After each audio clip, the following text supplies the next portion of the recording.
నా ప్రత్యేకమైన వందనాలు తెలియజేస్తున్నాను. అలాగే అమ్మగారికి నా ప్రత్యేకమైన వందనాలు, అలాగే బాబుకి, అలాగే సహోదరికి కూడా ప్రత్యేకమైన వందనాలు. కూడి వచ్చిన మీ అందరికీ కూడా ప్రత్యేకమైన వందనాలు తెలియజేస్తున్నాను.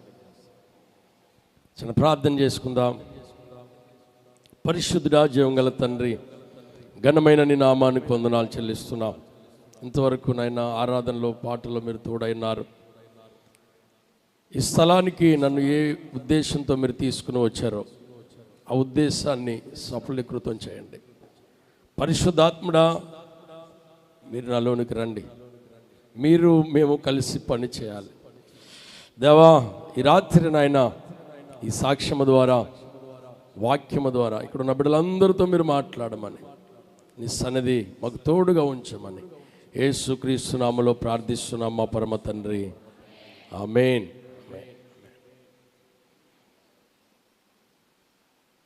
మాది అయినవెల్లి మండలం, ముక్తేశ్వరం దగ్గర పెదలంక అనేటువంటి గ్రామం అండి, కోనసీమ ప్రాంతం అన్నమాట.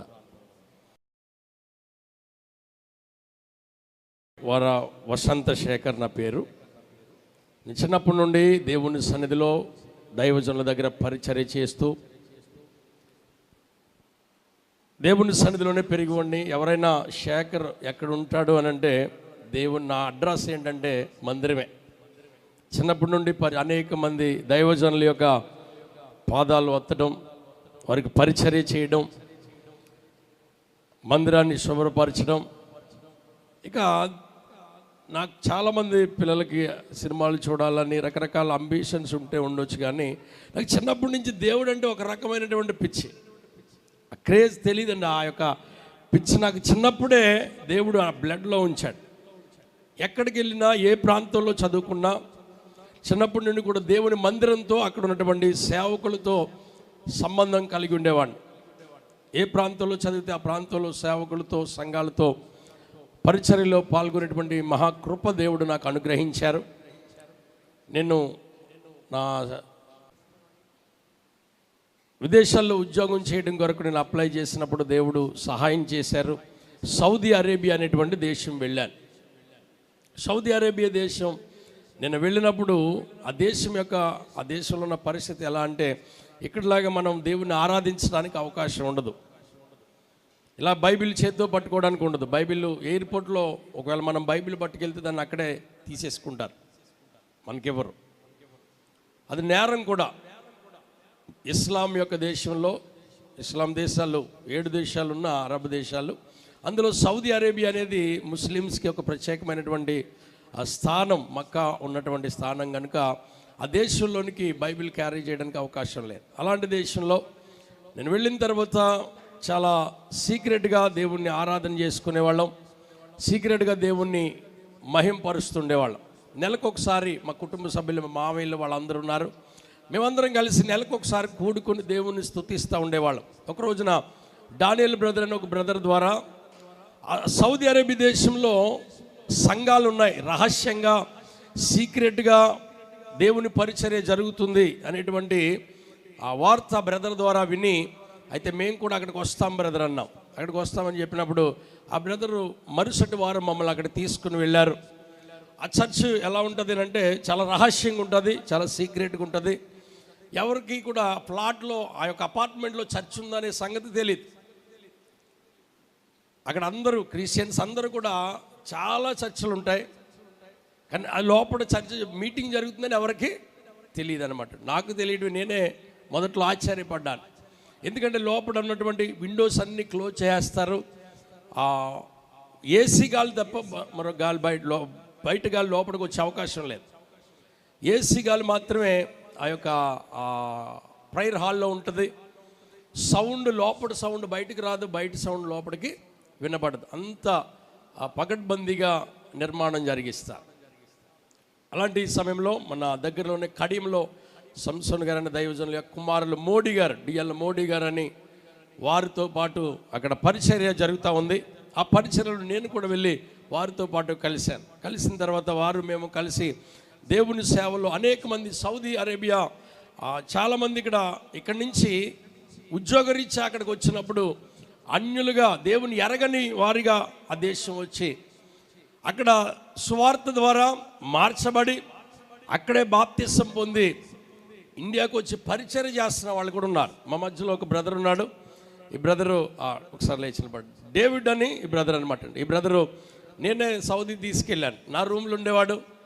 ఫోటో పర్స్ తీసుకుని పొద్దున్నే నా పక్కనే పడుకున్నాడు. ముద్దు పెట్టుకున్నాడు.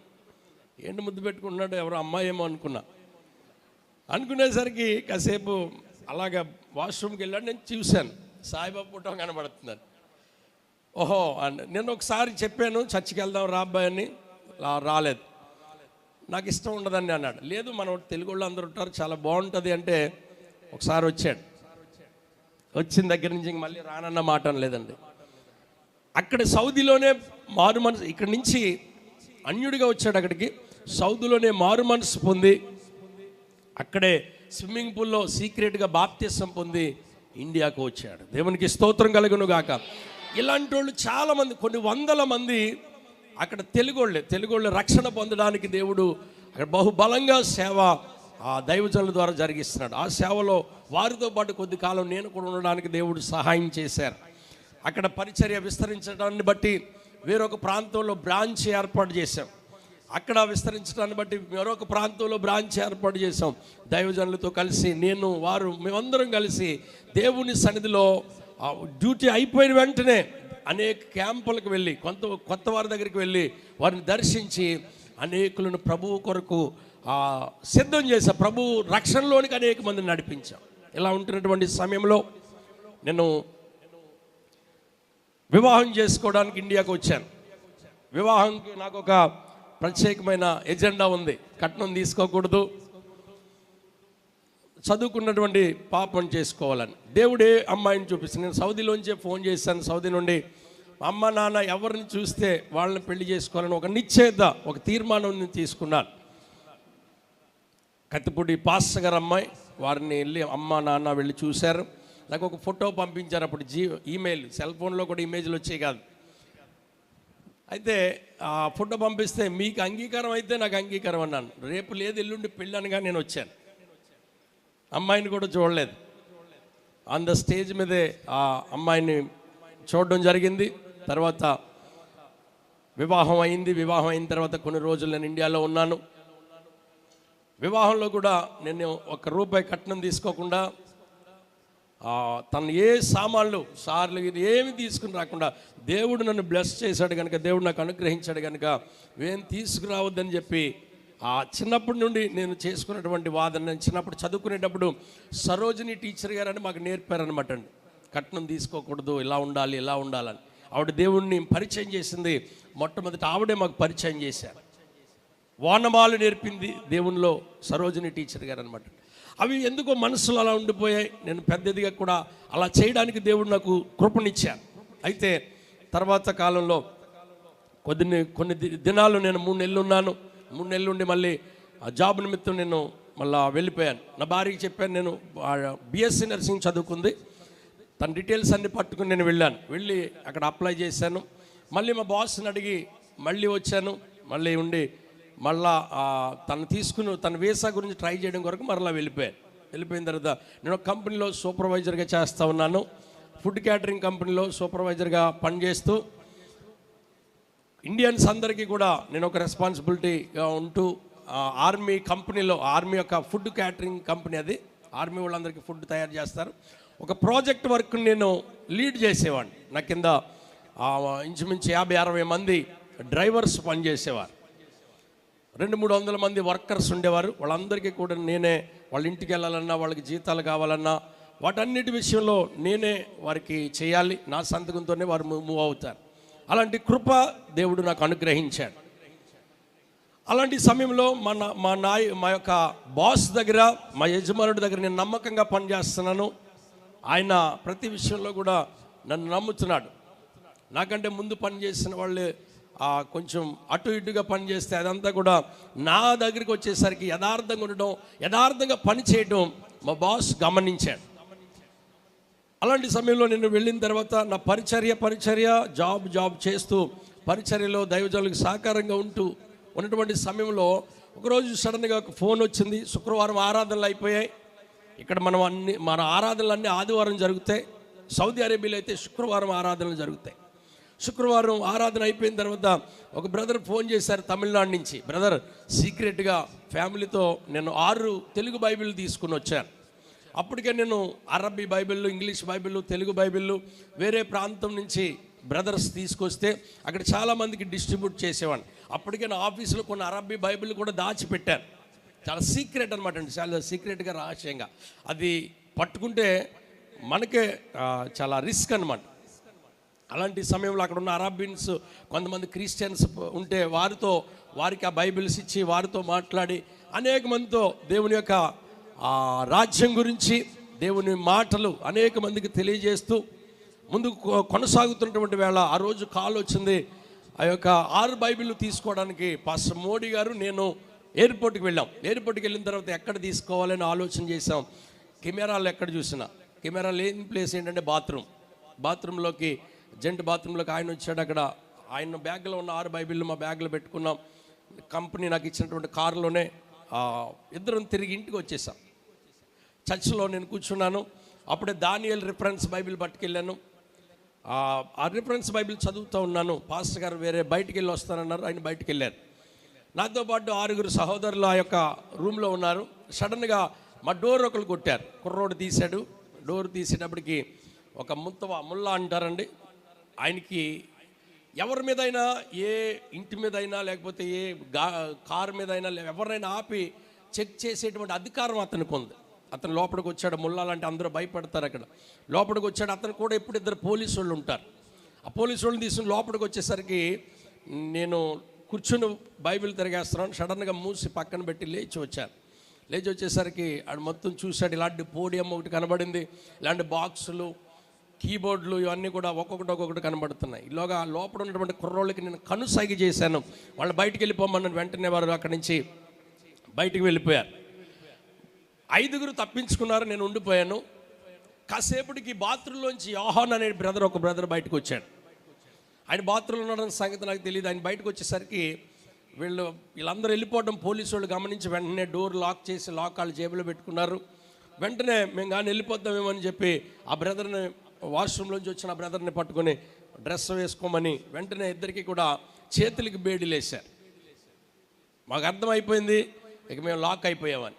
ఆ రోజు ఇద్దరికి చేతులకి బేడీలు వేశారు, ఇద్దరికి కాళ్ళకి కలిపి బేడీలు వేశారు. వేసిన తర్వాత ఇద్దరం ఒకరికొకరు పారిపోకుండా నా కాలుకి అబ్బాయి కాలుకి వేశారు. వేసిన తర్వాత అక్కడ ఉన్నటువంటి బైబిల్స్ తీసేసరికి, ఎందుకంటే అక్కడ ఉన్న విశ్వాసులందరూ కూడా బైబిల్ తీసుకుని వస్తారు. నేనే ఇక్కడి నుంచి కొన్ని పాటల పుస్తకాలు పట్టుకెళ్ళాను, కొన్ని CDs పట్టుకెళ్ళాను. అవన్నీ కూడా ఓపెన్ చేసేసరికి, ఇలాగా సెల్ఫ్ ఓపెన్ చేసేసరికి బైబిల్ దడదడమని పడ్డాయి. ఈ బ్రదర్ కూడా అక్కడే పెట్టుకునేవాడు, బైబిల్ చుట్టబెట్టి లోపల పెట్టేవాడు. నా బైబిల్ అక్కడే ఉంటుంది. ఎవరు బైబిల్ ఇంటికి పట్టుకెళ్ళరు, అందరూ చర్చిలోనే పెట్టుకుంటారు. అన్నీ తీసేసరికి 60-70 బైబిల్ వచ్చాయి. పాటల పుస్తకాలు, CDలు, కీబోర్డు, ప్యాడ్ ఇవన్నీ చూసేసరికి వాళ్ళు వెంటనే ఆర్మీ వాళ్ళకి ఫోన్ చేశారు. ఆర్మీ ఫోర్స్ వచ్చింది, వ్యాన్ వేసుకుని వచ్చింది. మొత్తం ఇవన్నీ వ్యాన్లు వేసుకున్నారు. ఆ రాత్రి మమ్మల్ని కూడా తీసుకుని వెళ్ళారు. వెళ్ళిన తర్వాత ఆ వ్యాన్లో వెనకాల డిక్కీలో కూర్చోబెట్టారు. మమ్మల్ని కూర్చోబెట్టి తీసుకుని వెళ్ళి కాళ్ళకు ఉన్నటువంటి లింక్ ఇప్పేసి ఆ బ్రదర్ని ఒక రూమ్లో పెట్టారు, నన్ను వేరే రూమ్లో పెట్టారు. కాసేపటికి ఒక అరగంట తర్వాత ఆ బ్రదర్ గట్టిగా ఏడుస్తున్నాడు. ఏంటి ఈ ఏడుపు, యోహాను బ్రదర్లా ఉంది అనుకున్నా. అన్నీ కూడా హాల్లో అక్కడ ఓపెన్ చేసి పెట్టారు, ముల్లా ఆఫీస్ అది. గట్టిగా ఏడుస్తుంటే యోహాను బ్రదర్ ఏడుపు అలా ఉంది అనుకున్నాను. ఆయన రౌండ్ అయిపోయింది. నెక్స్ట్ నన్ను తీసుకుని వెళ్ళారు. తీసుకుని వెళ్ళి అక్కడ ఉన్నటువంటి బైబిల్స్ ఇవన్నీ చూపించి నన్ను అడగడం మొదలుపెట్టారు. అడగడమే కాదు, ఇక అక్కడి నుంచి కొట్టడం మొదలుపెట్టారు. ఆ బ్రదర్ ఏడుపు నేను విన్నాను. అప్పుడే అర్థమైంది వీళ్ళు మొత్తం మీద కొడుతున్నారని. తర్వాత నాకు వీపు వెనక అంటించేసరికి, కొట్టేసరికి నాయన్ను కూడా ఆ బ్రదర్ ఎలాగ ఏడ్చాడో తెలియదు, కానీ నేను గట్టిగా అరవడం మొదలుపెట్టి, ఎందుకంటే విపరీతంగా కొడుతున్నారు. కొడుతున్న సమయంలో గట్టిగా అరిచాను. గట్టిగా అరిచిన తర్వాత ఈలోగా నేను అరబ్బీ నాకు బాగా వచ్చు, చాలా బాగా మాట్లాడగలను. అయితే అరబ్బీ రానట్టుగా నాకు తెలియని వాళ్ళు అడిగేదానికి మౌనంగా ఉన్నాను, సమాధానం చెప్పకుండా. ఆ బ్రదరు నేను అనుకున్నాం, బ్రదరు ఇంకా పాస్టర్ గారి నెంబర్ కానీ ఇంకెవ్వరు నెంబర్లు ఇవ్వద్దు, మన ఇద్దరం ఎలాగా అరెస్ట్ అయిపోయాం కాబట్టి మిగతా వాళ్ళు ఎవరిని కూడా బుక్ చేయొద్దంటే అలాగే అనుకున్నాం. దెబ్బలు తింటే మనం తిందాం, జైలుకి వెళ్తే ఏం చేసినా మనమే పడదాం తప్ప మిగతా వాళ్ళు ఎవరిని కూడా ఇబ్బంది పెట్టొద్దు అని చెప్పాం. ఆ బ్రదర్ కూడా అలాగే అన్నాడు. అయిన తర్వాత వీళ్ళు ఆ బ్రదర్ని ఏం అడుగుతున్నారో, నన్ను ఏం అడుగుతున్నారో తెలియదు. నన్ను ప్రలోభ పెడుతున్నారు, నిన్ను వదిలేస్తాం, నేను పంపించేస్తాం, నువ్వు ఏడకవు, నేను మౌనంగా ఉండు, నేను పంపించేస్తాం, మిగతా వాళ్ళ నెంబర్లు చెప్పు, మిగతా వాళ్ళ అడ్రస్లు చెప్పు, మిగతా వాళ్ళు చెప్పండి. ఏం తెలియనట్టుగా యాక్ట్ చేస్తుంటే ఈలోపు వాళ్ళు హైదరాబాద్ అవుతాను, మీ లాంగ్వేజ్ ఏంటన్నారు, తెలుగు అన్నాం. తెలుగు హైదరాబాద్ ముస్లిం ఆయన్ని పిలిచేసరికి మొత్తం ఉన్న ఇది బైబిల్, ఇది అకౌంట్స్ బుక్, ఇది ఇది ఇది ఇది ఇది మొత్తం పాటల పుస్తకం, ఇది సీడీలు, సాక్ష్యాలు అన్నీ చెప్పేసేటప్పటికి వాళ్ళు ఇంకా రెచ్చిపోయి వాళ్ళ ప్రతాపం అంతా మా మీద చూపించారు. ఒక లావుగా ఒక ఎత్తుగా ఉన్నాడు. నేను అలా మోకాళ్ళ మీద ఉండే బైబిల్ మీద చూస్తున్నాను. ఒక ఆయన తన్నాడు బైబిల్, ఆ గుట్టను తన్నితే ముఖం మీద పడ్డాయి. కొంచెం చాలా బాధ అనిపించింది. మనం పవిత్ర గ్రంథంగా, పరిశుద్ధ గ్రంథంగా చూసేటువంటి బైబిల్ నాడు కాళ్ళతో తన్ని నా ముఖం మీద పడుతుందని బాధ అనిపించింది. సడన్గా వెనకాల నుంచి ఒక లావంటి వ్యక్తి ఒకడు వచ్చి వెనకాల నుంచి తన కాళ్ళతో పెడేలమన్న యొక్క వెనక భాగంలో తన్నాడండి. ఎప్పుడైతే అలా తన్నాడో ముందుకు పడిపోయిన వెంటనే నాకేం జరిగిందో తెలియదు. ఒక్కసారి షాక్లోకి వెళ్ళిపోయాను నేను. నా నాలుగు దవడంటిపోయి ఓట్లేదు, ఓ మోయా అని అరుస్తున్నాను నేను. ఆ సమయంలో నేను అనుకున్నాను, నా ప్రాణం పోయిందేమో అనుకున్నాను. నిజంగా ఆ సిచ్యువేషన్ను నేను గుర్తు చేసుకున్నప్పుడల్లా, దేవా నీ హస్తమే నన్ను కాపాడింది అనేటువంటి కృతజ్ఞత నేను కలిగి ఉంటాను.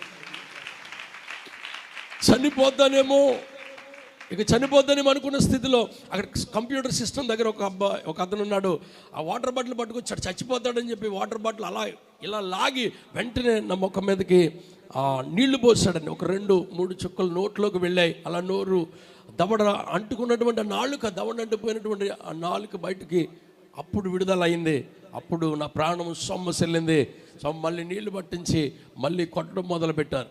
వీపు మీద కొట్టడం మొదలుపెట్టారు, కాళ్ళ మీద తన్నడం మొదలుపెట్టారు. తన్నుడే ఈ పక్క నుంచి ఒకడు తన్నుతుంటే ఆ పక్క నుంచి ఒకడు భయంకరంగా 8 గంటల నుండి రాత్రి 2 గంటల వరకు నా రౌండ్ అయిపోయి నన్ను తీసుకెళ్ళి రూమ్లో పెట్టి మళ్ళీ ఆ బ్రదర్ యోహాన్ బ్రదర్ని తీసుకొచ్చి ఆయన కొట్టేవారు. మళ్ళీ ఆయన తీసుకెళ్ళి రూమ్లో పెట్టి మళ్ళీ ఆయన ఎక్కడున్నాడో తెలియదు, ఆయన ఏడుపు వినబడేది, నా ఏడుపు ఆ బ్రదర్కి వినబడేది. అంత భయంకరంగా మమ్మల్ని ఆ యొక్క ముళ్ళ ఆఫీసులో కొట్టి అర్ధరాత్రి 2 గంటలకి మా మీద ఇంచుమించు 9 రకాల కేసులు రాసి మమ్మల్ని అక్కడ దగ్గర ఉన్నటువంటి పోలీస్ స్టేషన్కి మమ్మల్ని అప్పగించారు. పోలీస్ స్టేషన్కి వెళ్ళిన తర్వాత పోలీస్ స్టేషన్లో ఉన్నటువంటి పరిస్థితి ఏంటంటే, మేము వేలిముద్ర వేయడానికి అక్కడ నిలబడ్డాం. పోలీస్ ఆయన టేబుల్ మీద కూర్చుని దగ్గర రమ్మని పిలిచాడు. అప్పటికే విపంతా కొట్టేసి ఉన్నాయి, దవళ్ళు వాసిపోయి ఉన్నాయి. దగ్గర రమ్మని చెప్పి ఆ బూటుకాలతో ఒకసారి ఇలా తన్నాడండి. తన్నిన వెంటనే ఈ మోకాళ్ళు కింద తగిలి బూటుకాలు రక్తం కారడం మొదలుపెట్టింది. ఆ బ్రదర్ని అలా కొట్టేసరికి ఆ బ్రదర్ కూడా వాళ్ళు పిలుస్తున్నారు దగ్గర నిలబడమని, మొఖంకు చూసి ఇలాగ అంటూ ఆ కాళ్ళతో మనకు తెలియకుండానే వాళ్ళు తన్నడం. అంత భయంకరంగా హింసించారు. ఆ వేలు ముద్ర వేయడానికి అప్పటికే చేతులు వణుకుపోతున్నాయి.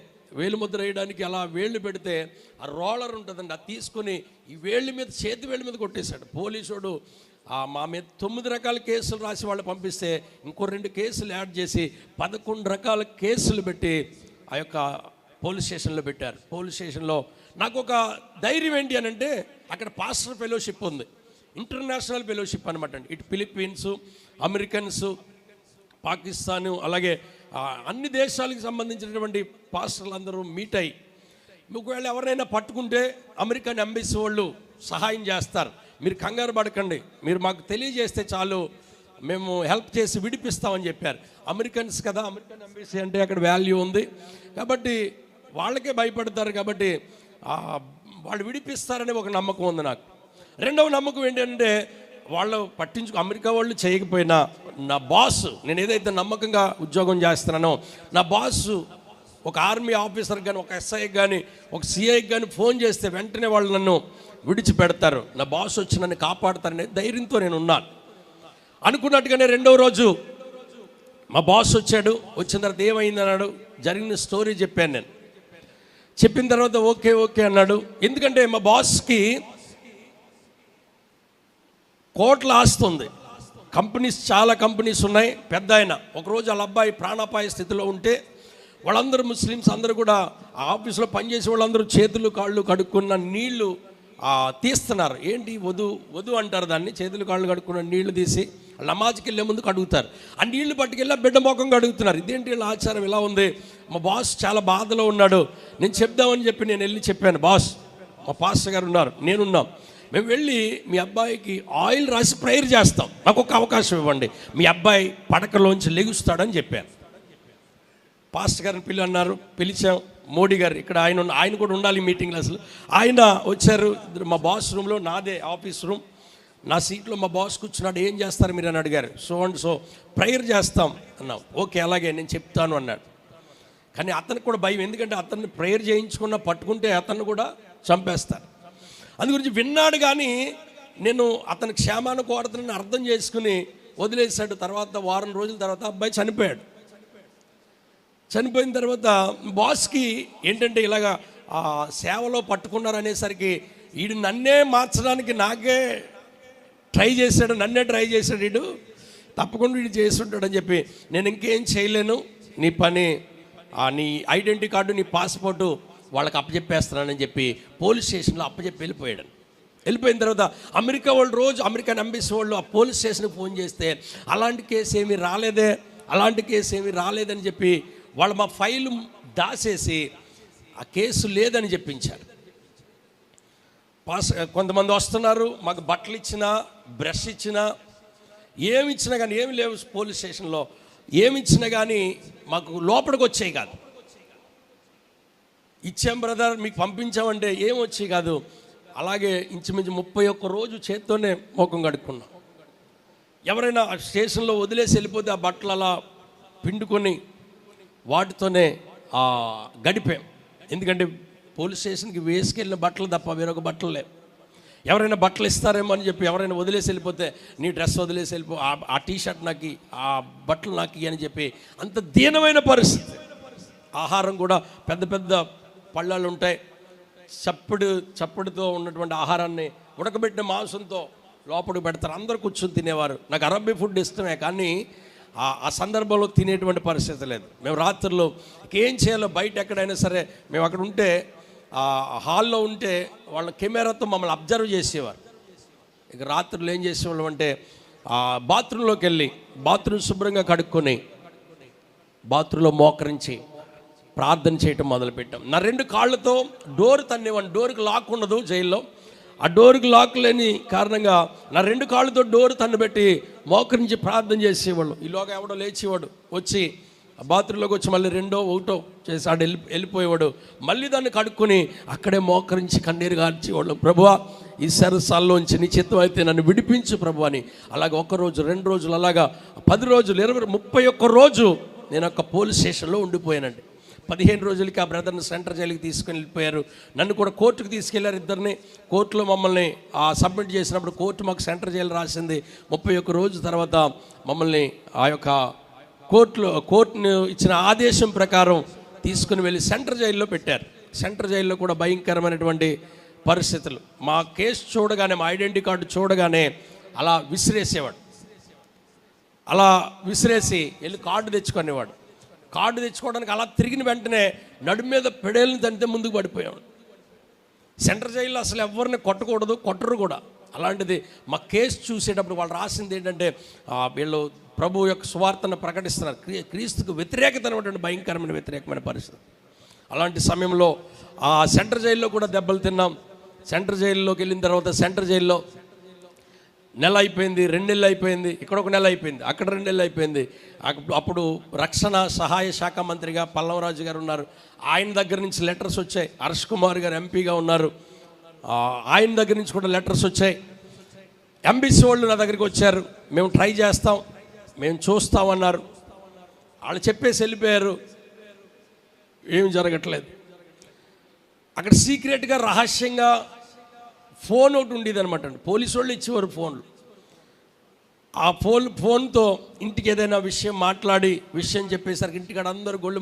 ఎందుకంటే అప్పుడే వివాహం చేసుకుని వెళ్ళానేమో, అందరూ నా భార్యని కొంతమంది భయంకరంగా వేధించేవాళ్ళు. కొంతమంది ఇంట్లో వాళ్ళు బాధలో ఉంటే బయట వాళ్ళు ఏమి ఈయన చేసుకున్నాడు, ఇలాగ అయిపోయాడని చెప్పి రకరకాలుగా ఏదో గోతులు పడ్డవాళ్ళ మీద అందరు రాళ్ళు, ఇంకా వాడు వస్తాడేంటని రకరకాలుగా మాటలు, ఇవన్నీ హృదయాన్ని గాయపరిచి నేను వెళ్ళి నా బాధ అంతా ఎక్కడ ఏడ్చినా సెల్ ఏడిస్తే వాళ్ళు తిడతారు, అవసరమైతే కొడతారు. వాళ్ళందరూ కూడా రే నీ కేసు ఏంటి, నాది మర్డర్ కేసు, నీది కేసు ఏంటి, నేను దొంగ పాస్పోర్ట్లు చేసి, నీ కేసు ఏంటి, ఐడి కార్డులు చేశాను, డ్రైవింగ్ లైసెన్స్ దొంగ ఐడితో చేశాను, ఇలాగ రకరకాల కేసులు, మోసం, డబ్బులు దొంగతనాలు, అందరూ రకరకాల. మా కేసు చూసేసరికి మాది డిఫరెంట్ కేసు.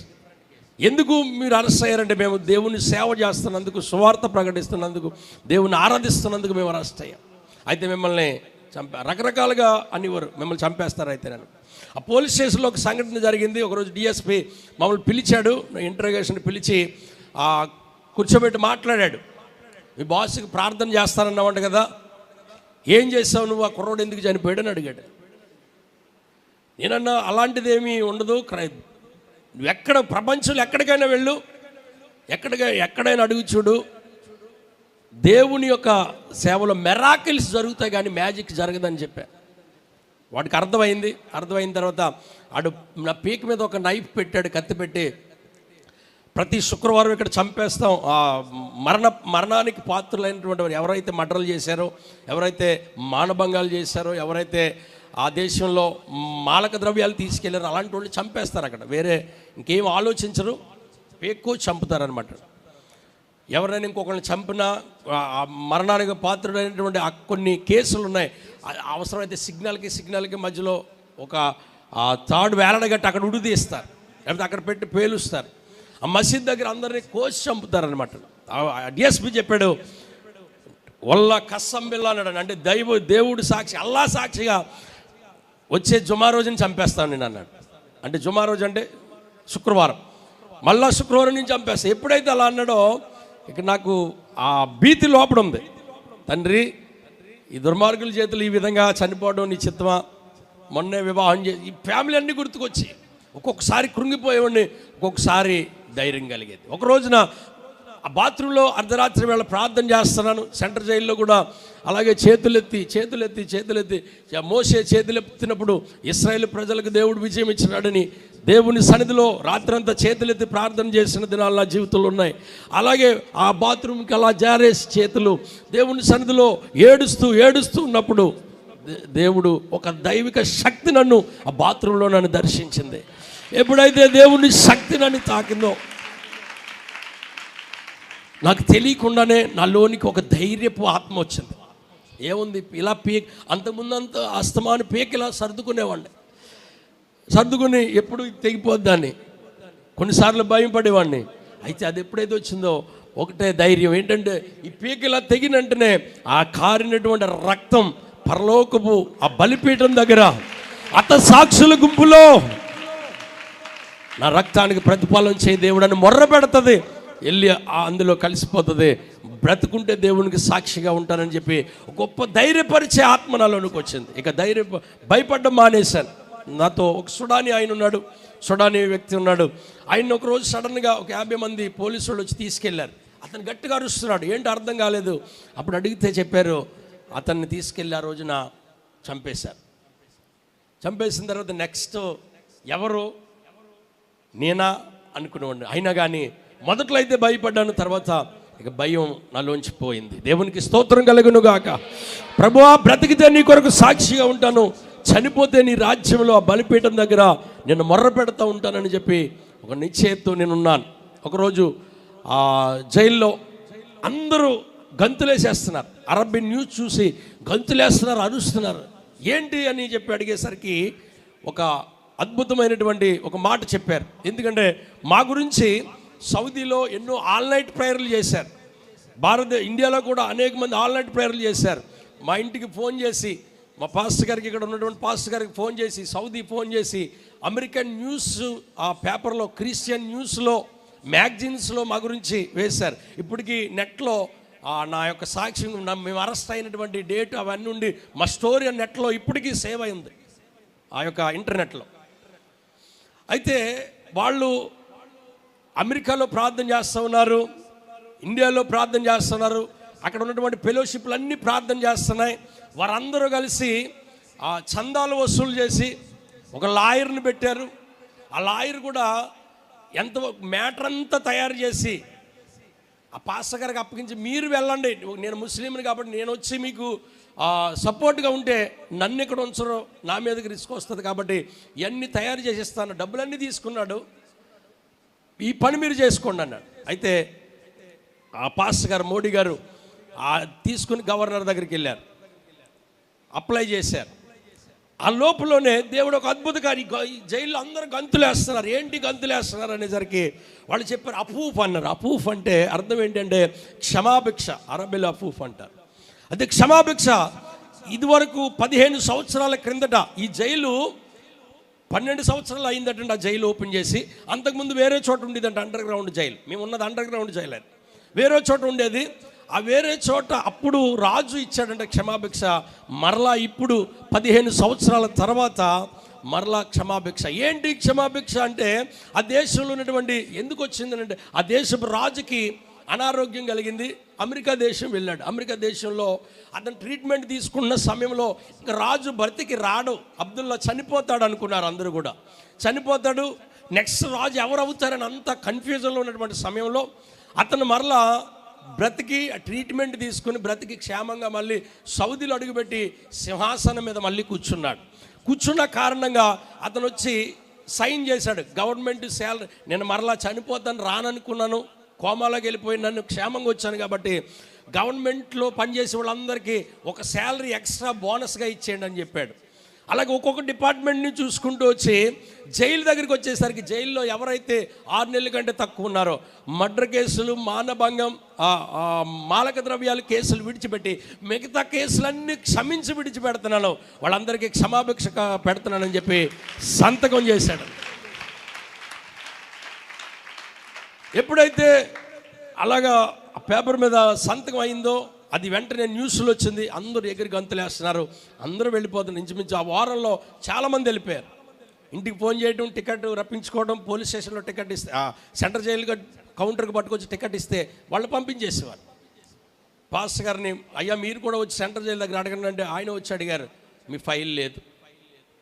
ఫైల్ హైడ్ చేసేసారు. ఎక్కడుంది ఫైల్ అంటే ఫైల్ కనబడేది కాదు. అప్పుడు ఏం చేశారంటే గవర్నర్కి లెటర్ పెట్టారు. పెట్టినటువంటి గవర్నర్ గారు లెటర్ ఇచ్చారు. ఆ లెటర్ వల్ల ప్రయోజనం జరగలేదు. మరలా లెటర్ పెట్టి, అయ్యా ఏదైతే అఫూఫ్ వచ్చిందో, క్షమాభిక్ష వచ్చిందో అది మా పిల్లల్ని అప్లై చేసి వాళ్ళ ఇరువురిని పంపించడానికి మీరు సహాయం చేయండి అని చెప్పి గవర్నర్కి పెట్టిన లెటరు మళ్ళీ ఆయన గవర్నర్ దాని మీద సంతకం పెట్టి వీళ్ళని పంపించేయండి అని స్టాంప్ వేసి ఇచ్చాడండి. ఆ లెటర్ పట్టుకొచ్చి సెంట్రల్ జైలు దగ్గర ఇచ్చిన తర్వాత అప్పుడు మమ్మల్ని పంపించారు. దేవునికి స్తోత్రం కలుగునుగా. అసలు మా ఫైలే కనబడకుండా చేయాలనుకున్నారు, కానీ దేవుని మహాకృప, దేవుడు శాసనాలను మార్చే దేవుడు. నిజంగా ఆ రోజున అంతకుముందు 15 సంవత్సరాల క్రింద జరిగినటువంటి క్షమాభిక్ష మనకు కూడా భారతదేశంలో కూడా క్షమాభిక్ష జరుగుతుంది. ఎప్పుడనంటే జనవరి 26వ తేదీన, ఆగస్టు 15వ తేదీన కొంతమందిని క్షమిస్తారు, లిమిట్. కానీ అప్పుడు ఆ జైల్లో ఉన్న ఆ 3 రకాల కేసులు తప్ప మిగతా వాళ్ళందరినీ క్షమించి ఇంటికి పంపించేశారు. దేవుని మహాకృప. క్రైస్తవులందరూ మన సంఘాలన్నీ చేసిన ప్రార్థన ద్వారా దేవుడు ఒక శాసనాన్ని పుట్టించాడు. నిజంగా ఆ చెరసాల్లోంచి క్షేమంగా బయటకు రావడానికి అన్ని మాసిపోయిన బట్టలు గుండు చేసేశారు. అక్కడ ఆ బట్టలు ఎవరైనా కొంచెం మంచి బట్టలు ఇస్తే బాగుండు అనుకున్నారు. ఆ వెయిటింగ్ రూమ్లోకి వచ్చేసరికి వెయిటింగ్ రూమ్లో బ్రదర్కి ఎవరో 2 బట్టలు తెచ్చారు. 2 జతల బట్టలు తెస్తే అందులో ఒక టీషర్ట్ నాకు ఇచ్చాడు, ఒక ప్యాంటు నాకు ఇచ్చాడు. ఇచ్చిన తర్వాత అవి వేసుకున్నాను. వాళ్ళందరూ వెళ్ళిపోతున్నారు. మాకేం చేస్తారంటే చేతులకి కాళ్ళకి బేడీలు వేస్తారు, వేసుకుని తీసుకుని వెళ్ళి ఫ్లైట్లో అందరూ ఇమిగ్రేషన్లోంచి వస్తే మమ్మల్ని వేరే వేలోంచి తీసుకెళ్తారు. తీసుకుని వెళ్ళి లోపల ఎవరు ఎక్కకుండానే మమ్మల్ని కూర్చోబెట్టేశారు. ముందు కాళ్ళకున్న బేడీలు తీసేస్తారు, కానీ చేతులకున్న బేడీలు తీయలేదు. ఫ్లైట్లో కూర్చున్నాం, నేను కూర్చున్నాను. ఒక్కొక్కరు ప్యాసింజర్లు వచ్చి కూర్చుంటున్నారు, నా పక్కన కూర్చున్నారు. వచ్చి ఒక ఆయన నా ముఖం వంకు, నా చేతులకున్న బేడీలు వంకు, అక్కడికి దాచుకున్నా కానీ వాటి వైపే చూస్తున్నాడు. అందరూ డబ్బులు సంపాదించుకుని ఆనందంతో సంతోషంతో వస్తుంటే, దేవా నా ప్రాణాన్ని కాపాడి క్షేమంగా నన్ను తీసుకుని వెళ్తున్నాం అనేటువంటి ఆనందం నాలో ఉంది. వెంటనే కాసేపు ఫ్లై అయ్యేటువంటి టైం వచ్చింది. పోలీస్ ఆయన వచ్చాడు, నా చేతులకున్న బేడీలు తీసి నా చేత సంతకం పెట్టించుకున్నాడు. సంతకం పెట్టేశాను. అతను వెళ్ళిపోయాడు. క్షేమంగా దేవుడు హైదరాబాద్లో ల్యాండ్ చేశాడు. ల్యాండ్ అయిన తర్వాత ఇంటికి వచ్చాం. కుటుంబంతో కలిసి దేవుని స్తుతించాం, కృతజ్ఞత కూడుకలు ఏర్పాటు చేశాం. తర్వాత అలాగే అప్పటి నుంచి కూడా అదే సమయంలో మా మామయ్య గారు సిక్ అవడంతో వాళ్ళ పరిచర్య కత్తిపూడిలో ఇంచుమించు 5 సంవత్సరాల ఆ ప్రాంతంలో పరిచర్య చేయడానికి దేవుడు సహాయం చేశాడు. అక్కడ ఒక చర్చ్ను స్థాపించి, మా మామయ్య గారి చర్చ్తో పాటు అక్కడ ఒక బాప్టిస్ట్ చర్చ్ ఉండేది, అది నడిపిస్తూ ఇంకొక చర్చ్ని అక్కడ జంగాల్ ఏరియాలో ఒక చర్చ్ని స్థాపించి అక్కడ పరిచర్య జరిగిస్తూ ఉండేవాడు. అమలాపురం టు కత్తిపూడి తిరుగుతూ ఉండేవాడు. అలాంటి ఆ సమయంలో 5 సంవత్సరం గడిచింది. నా భార్యకి బిడ్డను దేవుడిచ్చాడు. బిడ్డనిచ్చిన తర్వాత నా భార్య అప్లికేషన్స్ అన్నీ నేను సౌదీ అరేబియాలో పెట్టొచ్చాను, గవర్నమెంట్ ఆఫీసులో పెట్టొచ్చాను. ఆ హాస్పిటల్లో మన పిఠాపురంలో ఒక మేడం ఉన్నారు. పిఠాపురం ఉండి ఆవిడ అక్కడ రిక్రూట్మెంట్లో చేస్తున్నారు. శేఖరు చాలా నలిగిపోయాడు, నిజంగా కొలాప్స్ అయిపోయాడు. కాబట్టి ఏదైనా ఉపకారం చేయాలని చెప్పి తను ఆలోచిస్తుందట. అదే సమయంలో రిక్రూట్మెంట్ చేయమని, అంటే ఉద్యోగాలు తీయమని ఆర్డర్ వచ్చింది. ఉద్యోగాలు తీస్తున్న సమయంలో సడన్గా ఆ మేడమే పెట్టారు ఫైలు. నా భార్య ఫైల్ కనబడేసరికి వెంటనే ఫోన్ చేశారు, మేము ఇంటర్వ్యూ చేస్తాం ఫోన్లో, నీ భార్యని ఇక్కడికి పంపిద్ది అని అన్నారు. ఆలోచించాను, ప్రార్థన చేశాను, ఏం చేయాలి, అప్పుల్లో కూరుకుపోయాం. అప్పటికే అప్పులు చేసి పెళ్లి చేసుకున్నాను. నాకేంటంటే అక్కడికి వెళ్ళిన తర్వాత తీర్చుకుంటాం అనుకున్నాం. అన్ని విధాలుగా ఫైనాన్షియల్గా స్ట్రగుల్స్లో ఉన్నాం. అయితే వెళ్ళాలి అని నిర్ణయించుకున్న తర్వాత నేను కూడా సపోర్ట్ చేసి ఓకే వెళ్దు కానీ అని చెప్పి మేడంతో మాట్లాడిన తర్వాత వాళ్ళే ఫోన్ చేశారు. 5 క్వశ్చన్లు అడిగారు, 3 క్వశ్చన్లకు ఆన్సర్ చేసింది, జాబ్ ఇచ్చేశారు. తనకి వీసా వచ్చింది, కానీ అప్పుడు వెళ్ళడానికి అవ్వలేదు. మళ్ళీ వీసా ఎక్స్పైర్ అయిపోయింది. మరలా ఈ వీసా కానీ రెన్యువల్ అయితే దేవుని చిత్తం అనుకున్నాం. మరలా దేవుడు వీసా రెన్యువల్ పంపించారు.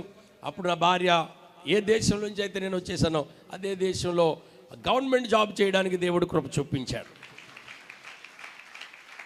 గవర్నమెంట్ MOE అని చెప్పి మినిస్ట్రీ ఆఫ్ ఎడ్యుకేషన్లో, మినిస్ట్రీ ఆఫ్ హెల్త్ అది, అందులో ఎడ్యుకేషన్లో డిపార్ట్మెంట్లో పనిచేయడానికి దేవుడు నా భార్యకి మంచి అవకాశాన్ని దేవుడిచ్చాడు. ఇప్పటికీ అక్కడే పని చేస్తూ ఉంది. అయితే తను 5 సంవత్సరాలు అయిపోయింది. 5 ఇయర్స్ అయిన తర్వాత ఏమండి మీరు వచ్చేయచ్చంట, పర్లేదు, వీసా తీసేయనా అన్నది. తీసేయమ్మా, అలా అయితే పర్లేదు, 5 సంవత్సరాలు కానీ డిలేట్ అయిపోతాయంటే నేను నమ్మి వీసా తెచ్చేయమని వీసా తెచ్చింది. మెడికల్కి వెళ్ళాం, వీసా స్టాంపింగ్ అయిపోయింది, టికెట్ తీసుకున్నాం. ఇద్దరు బయలుదేరి మళ్ళీ ఏ దేశం నుంచి అయితే నేను జైలు నుంచి వచ్చాను మరి అదే దేశానికి 2016లో మళ్ళీ అక్కడికి వెళ్ళడం జరిగింది.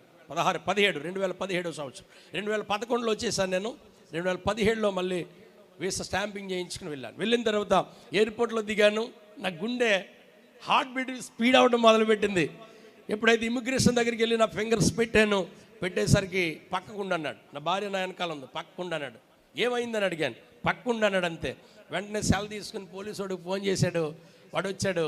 నా భార్య ఎదుర్కొంటూనే మళ్ళీ చేతులకి బేడులేసి తీసుకెళ్ళి మళ్ళీ లోకల్ ఎయిర్పోర్ట్లో పోలీస్ స్టేషన్ ఉంటుందని అందులో పెట్టమన్నారు. నా భార్య ఒక్కసారిగా షాక్ అయిపోయింది. ఏంటి ఏమవుతుందని చెప్పి కంగారు అయిపోయి అక్కడ ఉన్నటువంటి ఫ్లైట్ వాళ్ళ దగ్గరికి వెళ్ళి మేనేజర్ ఉంటాడు, అక్కడ ఎయిర్పోర్ట్ మేనేజర్ ఉంటాడు, ఆయన దగ్గరికి వెళ్ళి మాట్లాడితే ఏం మాట, నేను సో గవర్నమెంట్లో నేను పనిచేస్తున్నాను, నేను నర్సుని సో అని చెప్తే ఈలోగా తన స్టాఫ్ కేరళ సిస్టర్స్ కూడా వచ్చారు. వాళ్ళ ముగ్గురు కలిసి ఎయిర్పోర్ట్ మేనేజర్ని అడిగితే మరి అలాంటప్పుడు మీరు ఎందుకు స్టాంపింగ్ చేయాలి, మీరు వీసా ఇవ్వకూడదు కదా, అలాగే ఇలా మాట్లాడితే అమ్మాయి అవన్నీ నాకు తెలీదు, ఆయన వచ్చాడు, ఇంకొక 6 అవర్స్లో నువ్వు పంపించేస్తానంటే నేను హెల్ప్ చేస్తాను, లేదంటే నెక్స్ట్ వచ్చేవాడు ముల్లా వస్తాడు, తీసుకెళ్ళి సెంట్రల్ జైల్లో పడేస్తాడు మీ ఆయన అని చెప్పాడు. నేను మళ్ళీ నన్ను తీసుకెళ్ళి సెంట్రల్ జైల్లో కూర్చొని పెట్టేశారు. లోపు వర్క్ చేస్తున్నారు. సెంట్రల్ జైల్లో నేను కూర్చొని మళ్ళీ అదే వాసన, అదే దుప్పటి, అదే ఏసీ, ఫుడ్ అక్కడే ఉంది, ఆ వాటర్ బాటిల్స్ అన్నీ చూసి అప్పుడు మళ్ళీ మోకరించి ఇంకా భయపడేది లేదు. ఎయిర్పోర్ట్ కదా మోకరించి ప్రార్థన చేయడం మొదలు, ప్రభువా నీ కొరకే బ్రతుకుతానయ్యా, నీ చిత్తమైతే క్షేమంగా నన్ను ఇంటికి పంపించు ప్రభువా, నీ పరిచర్య చేద్దామని మళ్ళీ ఇక్కడికి వచ్చాం. కానీ ఈసారి కూడా నీ కృప నాకు అనుగ్రహించాను. అలా మోకాళ్ళ మీద ఉండి ప్రార్థన చేయడం మొదలుపెట్టాను. మొబైల్ నా దగ్గరే ఉంది, అన్ని గ్రూపుల్లో మెసేజ్లు పెట్టాను. అయ్యయ్యో మళ్ళీ వెళ్ళి లాక్ అయ్యావా, మళ్ళీ ఎందుకు వెళ్ళావని వాళ్ళు కొంతమంది అయితే ప్రార్థన చేసి వాళ్ళు కొంతమంది అందరూ విజ్ఞాపన చేస్తూ ఉన్నారు. వెంటనే 1,50,000 పెట్టి first class ticket after 1 hour ఉందటండి ఫ్లైట్. 6 hours పంపించేయమన్నాడు.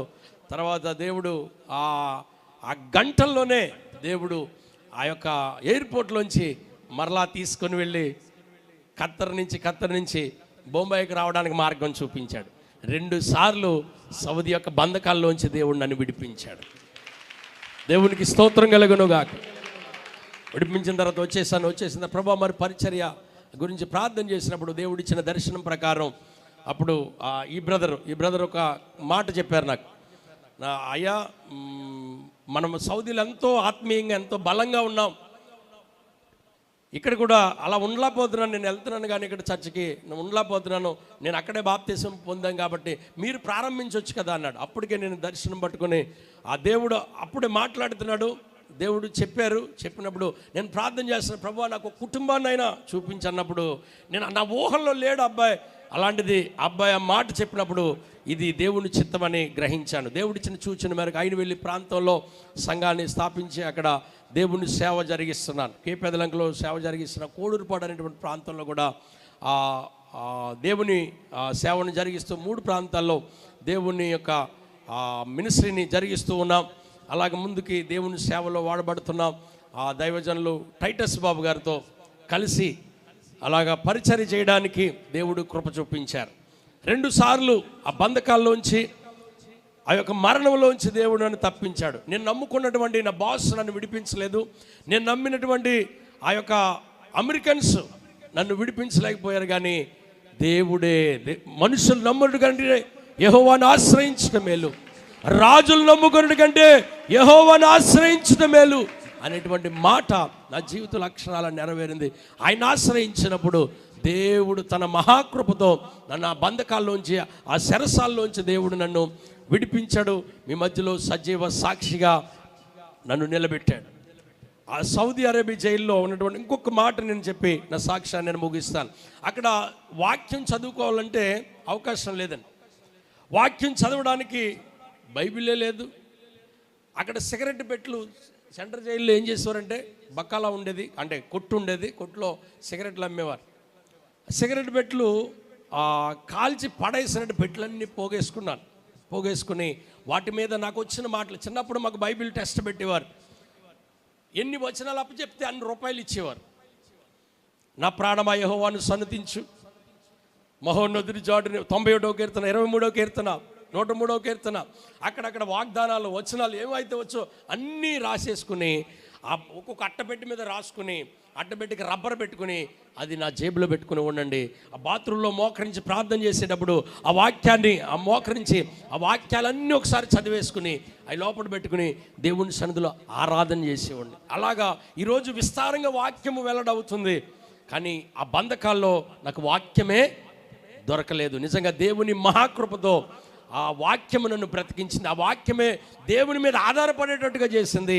13వ కీర్తనలు అంటాడు, యెహోవా ఎన్నాళ్ళ వరకు నన్ను మరచెదవు, నిత్యము మరచెదవా, ఎంతకాలము నా శత్రువు హెచ్చించుకుంటాడు. నేనైతే నీ కృపయందు నమ్మిక ఉంచి ఉన్నానంటాడు. ఆ వాక్యమే పదే రోజుకి 7 సార్లు చదివి ఉండండి. ఆ మాట అధ్యాయం 7 సార్లు చదివి అలాగ గుండెల్లో దాచుకొని ఆ వాక్యమే నన్ను బలపరిచింది, ఆత్మీయంగా నన్ను నిలబెట్టింది. ప్రభు కొరకు సాక్షిగా ఈ రోజున మీ మధ్యలో నన్ను నిలబెట్టింది. నన్ను దేశం కాని దేశంలో భాష కానీ ప్రాంతంలో భాష మన భాష కాదు, మన దేశం కాదు, అలాంటి మరణ బంధకాల్లోంచి నన్ను విడిపించిన దేవుడు. మీ చిన్న కార్యాలు దేవుడు, మీ అప్పులు దేవుడు తీర్చలేడా? మీ పెళ్లి దేవుడు జరిగించలేడా? మీకు ఉద్యోగం దేవుడు ఇవ్వలేడా? మరణ బంధకాల్లో ఉన్నటువంటి నన్ను ఆ బంధకాల నుంచి నన్ను నిలబెట్టి సజీవ సాక్షిగా ఉంచిన దేవుడు. మన జీవితాల్లో మనం ప్రభు మీద ఆధారపడాలి. కానీ నమ్ముట నీ వలనైతే నమ్మువానికి సమస్తము. దేవుడు ఆ మాట ద్వారా మనందరినీ బలపరిచి మన జీవితాల్లో దేవుడు అనేక అద్భుతాలు ఆశ్చర్యకార్యం జరిగిస్తాడు. కాబట్టి ఆయన మీద నమ్మికే మన జీవితంలో కార్యం చేస్తుంది. ప్రభువు నన్ను దర్శించాడు, క్షేమంగా మీ మధ్యలో ఉండేటువంటి కృపను దేవుడిచ్చాడు. దేవుడి సాక్ష్యమును దీవించి ఆశీర్వదించునుగాక. ఆమేన్. అందరు రెండు చేతుల పైకెత్తి స్తోత్రం చెబుదాము. హల్లెలూయా, హల్లెలూయా. దేవుని పిల్లలంగా దేవుని శక్తిని కూర్చున్నటువంటి గ్రహింపు మనకు ఉండాలి. చిన్న చిన్న కష్టాలు వచ్చినప్పుడు, చిన్న చిన్న ఇబ్బందులు కలిగినప్పుడు దేవుడు నాకేం చేశాడు, నాకేం జరిగింది, నాకేమొచ్చింది అని చెప్పి ప్రభువుని మనము నిందించేవారిగా కాకుండా కొన్నిసార్లు మనం ప్రార్థించిన దానికి భిన్నంగా జరుగుతుంది. కొన్నిసార్లు మన ప్రార్థనకు జవాబు రాదు. అయినంత మాత్రాన మనం నిరుత్సాహంతో ఉండకూడదు. విశ్వాసమున కర్తయు దాన్ని కొనసాగించేవాడినైనా ఆయన వైపే మనము చూడాలి. ఒకరోజు అబ్రహాము దేవుని సన్నిధిలో ఆనందంతో ఉన్నాడు. తన బిడ్డను ఎత్తుకుని ఆనందంతో ఉన్నటువంటి సమయంలో దేవుడు పిలిచి, అబ్రహామా, నువ్వు ఇష్టపడుతున్నటువంటి లేక పుట్టి నీ కుమారుని తీసుకుని వచ్చి నాకు బలిగా ఇయ్యి అంటే మారు మాట్లాడకుండా తన బిడ్డను తీసుకుని వెళ్ళి బలి ఇవ్వడానికి వెళ్ళిపోయాడు. కట్టెలు పట్టుకొని ఆ దహన బలికి కావాల్సి అన్ని పట్టుకుని వెళ్ళాడు. వెళ్ళిన తర్వాత కట్టెల మీద వేర్చి కత్తిని బిడ్డ మీద ఎత్తాడు. కత్తిని ఎత్తేసరికి దేవుడు, ఆగు అబ్రహామా, ఆగు అంటే, ఏంటి ప్రభువా అంటే, లేదు నీ బిడ్డను కాదు బలి ఇవ్వాల్సింది, వేరొక ఎత్తిన కత్తి దించేయి, ఆపు అంటే అబ్రహాం అంటున్నాడు, ఎత్తిన కత్తి దించే వంశం కాదు మాది. ఎవరిని చంపడానికండి? ఏదో గొర్రె పిల్లనో మేక పిల్లనో పశువునో కాదండి, తన కొడుకును బలి ఇవ్వడానికి నేను దించను ప్రభు అంటే, లేదు లేదు అక్కడ ఉన్న గొర్రె పొట్టేలను దానికి బదులుగా అర్పించమని చెప్పాడు దేవుడు. ఎక్కడిది ఇంత విశ్వాసం అబ్రహాముకి అంటే, అబ్రహాముకు తెలుసు దేవుని శక్తి ఎలాంటిదో. ఒకవేళ తన బిడ్డను వధించి బూడిద చేసిన ఆ బూడిదలో నుండి కూడా మరలా బిడ్డను పుట్టించగలిగిన శక్తిమంతుడు, ఆ బూడిదలో నుండి కూడా మరలా బిడ్డను ఇవ్వగలిగినటువంటి శక్తిమంతుడు నా దేవుడని దేవుని శక్తిని గ్రహించినటువంటి అబ్రహాము.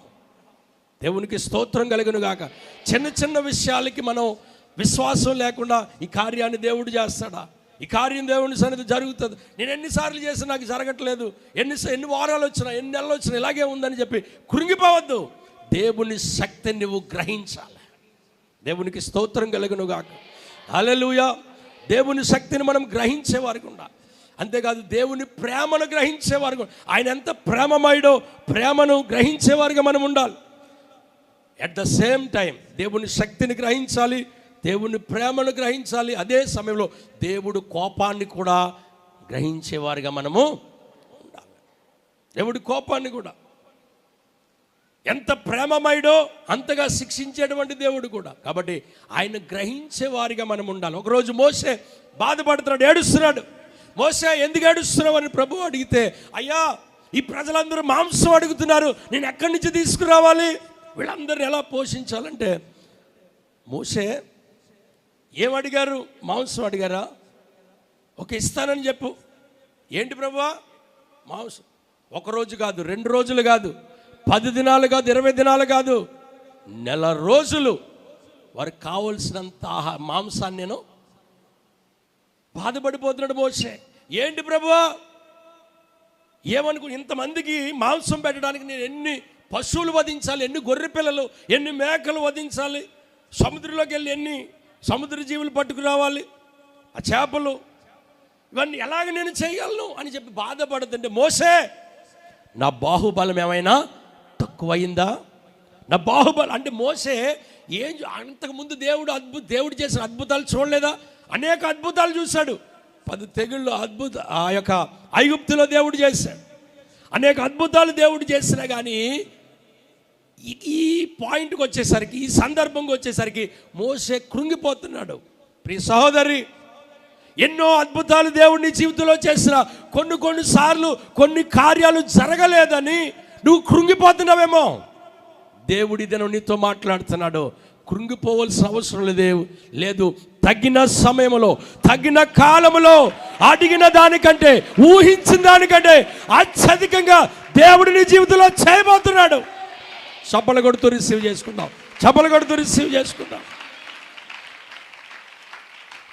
దేవుని శక్తిని గ్రహించేవారుగా, దేవుని ప్రేమను గ్రహించేవారుగా, దేవుని యొక్క కోపాన్ని గ్రహించేవారుగా మనం ఉండాలి. దేవుడు అలాంటి కృప, అలాంటి జ్ఞానం దేవుడు మనకిచ్చునుగాక. వాక్యంలోకి వెళ్దాం రండి. యోహాను సువార్త 11వ అధ్యాయం, యోహాను సువార్త 11వ అధ్యాయం 40వ వచనం నుండి చదువుకుందాం. యోహాను సువార్త 11వ అధ్యాయం 40వ వచనం. అందుకు యేసు, నీవు నమ్మిన ఎడల దేవుని మహిమను చూతువని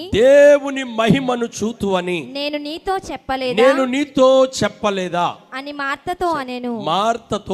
చాలండి, ఈ మాట చూడండి. నీవు నమ్మిన ఎడల దేవుని మహిమను చూస్తావు. చెప్పండి, మీ పక్కోళ్ళది ఒకసారి చెప్పండి. నువ్వు నమ్మితే దేవుని మహిమను చూస్తావు. చెప్పండి, ముగ్గురికి చెప్పండి, ఒక్కొక్కళ్ళు కూడా. మీ పక్కోళ్ళకి చెప్తారు, వెనకాలకి చెప్తారు. నువ్వు నమ్మితే దేవుని మహిమను చూస్తావు. నువ్వు నమ్మితే దేవుని మహిమను చూస్తావు. చెప్పాలందరూ. దేవునికి స్తోత్రం కలుగును గాక. హల్లెలూయా. నేను చూశానండి దేవుని మహిమను. నా కొరకు దేవుడు శాసనాన్నే పుట్టించాడు. దేవునికి స్తోత్రం కలుగును గాక. నమ్మడం నీకు చేతనైతే దేవుడు దేన్నైనా చేయడానికి సమర్థుడు. ఆయన మహిమను చూస్తాం. ఇక్కడ మార్తతో దేవుడి మాట మాట్లాడుతున్నాడు. మరియా మార్తలు యేసయ్యను ప్రేమిస్తారు. యేసయ్య అంటే వారికి చాలా ఇష్టం. ఒకరోజు యేసయ్యని విందుకు పిలుస్తారు. మా ఇంటికి భోజనానికి రండి అంటే యేసుప్రభు వారి కుటుంబంతో దేవుడికి, యేసుప్రభుకి అత్యంత సన్నిహిత సంబంధం ఉంది. వారికి ఒక తమ్ముడు ఉంటాడు. ఆ తమ్ముడు లాజర్ ఒక రోజున జబ్బు పడి మంచం మీద ఉండగా యేసుప్రభు వారికి కబురు పెడతారు. ఇరుగు పొరుగుళ్ళు వచ్చి, యేసుప్రభు కదా, మీ ఇంటికి వస్తాడు కదా, ఆయనకి చెప్తే ఆయన ఎన్నో అద్భుతాలు చేశాడు కదా, మీ తమ్ముడు కూడా బ్రతికిస్తాడంటే మొత్తం మీద వీళ్ళు కబురు పెట్టారు. కానీ యేసుప్రభు రాలేదు, చనిపోయాడు లాజరు. అయినా యేసుప్రభు ఒక రోజు గడిచిపోయింది, 2 రోజులు గడిచింది, 3 రోజులు గడిచింది. ఇరుగు పొరుగుళ్ళు అక్కడ ఉన్న వాళ్ళందరూ కూడా అక్కడికి వచ్చి వాళ్ళు పరామర్శిస్తున్నారు. చనిపోయిన ఇంట్లో ఏం జరుగుతుందండి? అయ్యో అవునా, మీ ఇంటికి యేసుప్రభు రాలేదా? నిజంగా యేసుప్రభు వచ్చుంటే మీ తమ్ముడు ఇలా అవ్వకపోను కదా అని చెప్పి ఇరుగు పొరుగు వాళ్ళు అందరూ రకరకాలుగా మాట్లాడుతుంటే ఆ బాధతో వాళ్ళు ఉన్నారు. ఈలోగా ఒకళ్ళు వచ్చారు పరిగెత్తుకుని, యేసుప్రభు వారి ఊరిలోకి వచ్చాడని. వచ్చిన వెంటనే ఇక్కడ ఉన్నటువంటి ఈ మార్త తొందర ఎక్కువ. మార్త వెంటనే లేచి యేసుప్రభుని ఎదుర్కోవడానికి పరిగెత్తుకుని వెళ్తుంది. అందరూనేమో ఇంట్లో పరామర్శించడానికి వస్తుంటే మార్త మాత్రం బయటికి, ఆమె వెనకాల మరియ కూడా వెళ్ళింది. మరియ వెనకాల ఉన్న జనాలు కూడా యేసుప్రభు దగ్గరికి వెళ్ళేసరికి యేసుప్రభు వారు వాళ్ళను చూసి, యేసుప్రభు కన్నీళ్లు విడిచినటువంటి స్థలం అది. లాజరు గురించి కన్నీళ్లు విడిచాడట. కన్నీళ్లు విడిచి ఎక్కడ ఆయన పాతి పెట్టారు అని అడుగుతారు. పలానా చోట పాతి పెట్టామంటే రండి అని చెప్పి ఆ సమాధి దగ్గరకు తీసుకుని వెళ్తారు. సమాధి దగ్గరికి తీసుకుని వెళ్ళిన తర్వాత ఆ సమాధి దగ్గర యేసుప్రభు నిలబడి కొందరిని పిలిచి ఆ రాయిని పొర్లించండి అన్నారు. మార్తంటే, ప్రభువా ఇప్పటికే 4 దినాలు అయిందయ్యా, ఈ సమయంలో అది పొర్లిస్తే వాసన బయటికి లేదు. నీవు నమ్మిన ఎడల మహిమను రాయి తీయమన్నాడు ఆయన. 4 వెళ్ళి ఆ రాయిని తీసి పక్కన పెట్టారు. లాజరు బయటికి రా అని పిలిచాడు. వెంటనే లాజరు అక్కడి నుంచి చుట్టబడినటువంటి ఆ బట్టలతో అలా నడుచుకుంటూ బయటికి వచ్చినటువంటి లాజరు కట్లు విప్పారు. తీసుకొని వచ్చేసరికి అక్కడ ఉన్నటువంటి వారందరూ ఆశ్చర్యపడ్డారు. జరిగిన సన్నివేశాన్ని, ఒక మనిషి చనిపోయి 4 రోజులైనటువంటి మనిషిని ఒక మాటతో ప్రభు లేపాడు అని అందరూ ఆశ్చర్యపోయారు. అనేక మంది విశ్వసించారు. అనేక మంది ప్రభువుని తన సొంత రక్షకునిగా అంగీకరించారు. దేవునికి స్తోత్రం కలుగునుగాక. అనేక మంది ఆశ్చర్యపడమే కాదు, ప్రభువును హత్తుకునేటువంటి కృప వారందరికీ దొరికింది. కన్నులారా చూశారు. మనమైతే వింటున్నాం, అక్కడ ఉన్న వారందరూ కన్నులారా చూశారు. ఇందులో నుండి కొన్ని మాటలు మనం పరిశీలన చేద్దాం. లాజరుకి 2 జీవితాలు ఇక్కడ ఉన్నాయి. ఒకటి సమాధి చేయబడిన జీవితం, రెండవది లేపబడిన జీవితం. మనందరికీ కూడా 2 జీవితాలు. ఒకటి సమాధి చేయబడక ముందు ఉన్నటువంటి జీవితం, సమాధిలో నుండి లేచిన తర్వాత జీవితం. సమాధి అనగా అంటే మనం బాప్తిసం పొందక ముందు ఉన్నటువంటి జీవితం, బాప్తిసం పొంది ప్రభువులోకి వచ్చిన తర్వాత జీవితం. చూడండి, ఒకసారి పరిశీలన చేద్దాం. సమాధి దగ్గరికి వెళ్ళినప్పుడు సమాధిలో లాజరు ఎన్ని రోజులు ఉన్నాడు? 4 రోజులు. అక్కడ అతనికి ఉన్నది ఏంటి అని మనం పరిశీలన చేసినప్పుడు సమాధిలో ఏం కనబడుతుంది లాజరు కంటే? ఇలా లైట్లు ఏమైనా ఉంటాయా? సమాధిలో ఏముంటుంది? చీకటి ఉంటుంది. సమాధిలో ఏముంటుంది? దుర్వాస. సమాధిలో రండి, మనం చనిపోయిన తర్వాత మన శరీరాన్ని పురుగుల ఆహారంగా తింటాయట. చీకటి ఉంటుంది, దుర్వాసన ఉంటుంది, పురుగులకి ఆహారంగా మారిపోతాం. ముక్కులోంచి ఒకటి వెళ్తుంది, అలాగా దవడలోంచి బయట. అది ఎక్కడ రంధ్రాలు కావాలంటే అక్కడ చేసుకుంటాయండి, ఎక్కడ మార్గం కావాలంటే అక్కడ మార్గం. మొత్తం దేహం అంతా పురుగులమయంగా, పురుగులకు ఆహారంగా మారిపోతాం. సమాధిలో ఎవరు మనకు తోడుగా ఉండరు, ఒంటరితనం ఉంటుంది. అంటే ఇది దేనికి సాదృశ్యం అని అంటే, మనము బాప్తిసం పొందక మునుపు జీవితం ఎలా ఉండేదంటే చీకటిలో, సమాధిలో ఉన్నట్లుగా చీకటిలో మనం ఉన్నాం. దుర్వాసనతో, అంటే మన సాక్ష్యము ఒక మంచి అనేది లేకుండా దుర్వాసనతో మనం ఉన్నాం. ఒంటరిగా మనం ఉన్నాం. ఎప్పుడు ఒంటరితనం ఫీల్ అయ్యాం. 4వదిగా పురుగులకి ఆహారంగా మనం అక్కడ మారాం. అయితే లేపబడిన జీవితంలో కనబడేది ఏంటి అని అంటే దానికి భిన్నంగా కనబడుతుంది. అంటే అక్కడ చీకటి ఉంటే ఇక్కడ వెలుగు ఉంటుంది. లేపబడిన తర్వాత ఒంటరితనం ఉంటుందా? అక్కడ సమాధిలో ఒంటరిగా ఉన్నాడు, కానీ ఇక్కడ అనేక మంది జన సమూహాలుతున్నాడు. అక్కడ దుర్వాసన ఉంటే ఇక్కడ సువాసన, చక్కగా స్నానం చేసి మంచి వస్త్రాలు ధరించుకుంటాడు.